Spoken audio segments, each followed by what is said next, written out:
Hey, what's up, guys? I am Tom Gibbs M. Labrador, your host for today. As of now, we will interview the ABM student. So, let's call our guests. First of all, Merlan Marlo. Second is Charles Nervar. Next is Andre Ligaspi. And the last one is Ron National.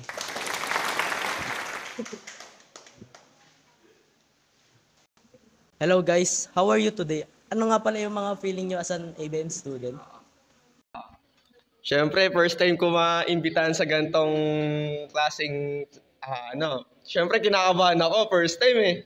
Ikaw ba, parang Charles? Ganun din yung nararamdaman ko, kinakabahan din ako. Wow, hindi ko lang kinakabahan. Hindi, okay lang kasi ako. Okay lang ako. Ano feeling nyo? Okay lang, we're doing fine. Ako okay lang ako kasi alam ko namang nasasagot ko lahat. Confident ah. So, as of now, we will start our question and answer. Saan ba?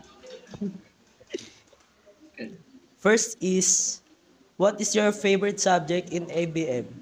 From Reales question. Grabe naman. Ako yung unang kinakabahan, ako pa yung inuna niya. Siyempre, pwede ba paulit ang tanong?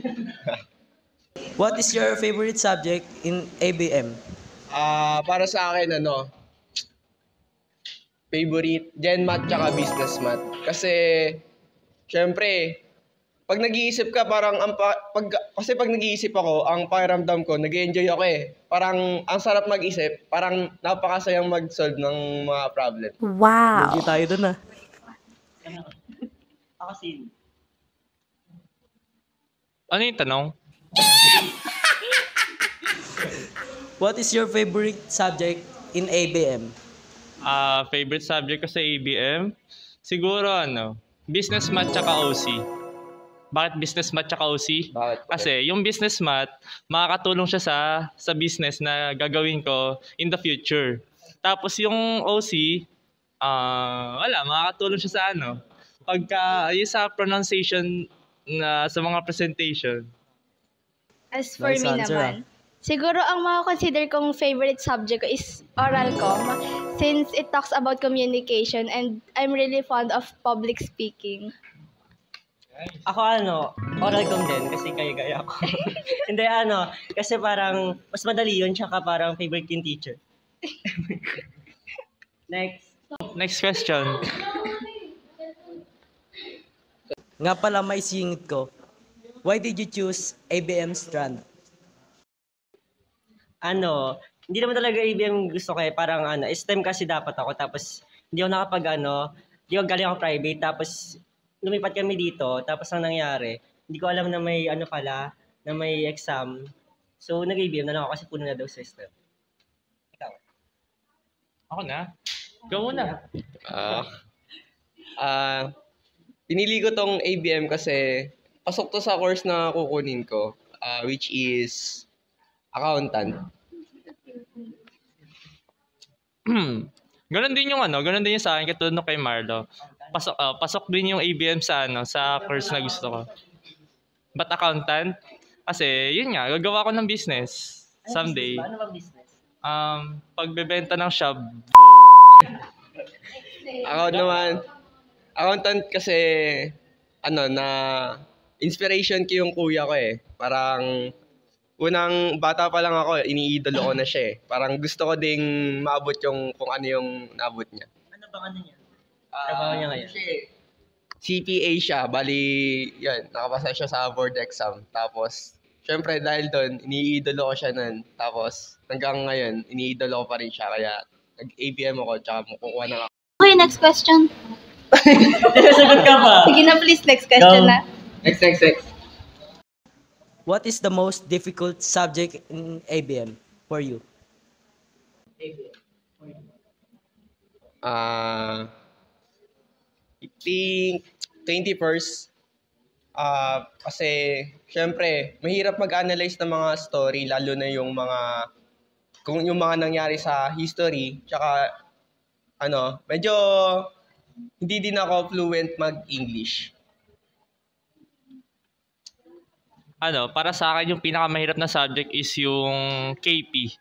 Kasi mahina ako sa mga history, tsaka hindi ko masyado maintindihan yung mga deep na Tagalog word. Sa akin naman, Gen Math. Kasi kung si Kuya Marlon nag-enjoy siya mag-isip, ako hindi. So true. Ako Gen Math rin kasi hindi mo lang mahilig sa numbers. What is your goal as an ABM student? Syempre, yung katulad ng typical na estudyante, goal nating lahat ay maka-graduate, makapagtapos. Ganon din ako, maka-graduate at makapagtapos. Same lang ulit kay Marlo. Ganun din yung goal ko eh. Oo nga, ganun din goal ko as a ABM student, maka-graduate tas gumawa ng business. Siguro ako ang pinaka-goal ko, hindi makagraduate. Hindi, gusto kong ma-share sa ibang mga aspiring ABM students, yung mga natututunan ko dito. Kasi feeling ko wala naman akong gagawin dun. Kaya ibabahagi ko na lang sa iba. Ako yung matulungan yung magulang ko. Hindi, yung ma-achieve yung goal ko na yung certain goal ko na maging flight attendant. Next is, what subject do you want to improve? What subject do you want to improve? Siguro Gen Math. Kasi sa Gen Math sobrang hirap. Kahit sino nahihirapan doon kain. Hindi. Syempre yung subject na nahirapan ako ay yung 21st. Kaya gusto ko siyang i-improve para din makakatulong din siya sa akin eh. Alam ko, hindi man ngayon pero dadating yung araw makakatulong siya sa akin. Ako, ang gusto kong i-improve, ayokong i-back siya sa isang subject lang nahihirapan ako. Pero mas gusto kong mag-improve sa lahat ng subject. Para, since hindi lang naman isang subject yung magpapasa sa atin sa strand na to, diba? So, gusto kong ma-improve lahat ng subject na yun this second quarter na meron tayo ngayon. Ako 21st pero mas Gen Math kasi nga parang, kasi dati, 97 ako, parang ngayon iyak na ako. Wala na ba yan? Next na. Meron pa. Naku, dami pa. Hindi, parang...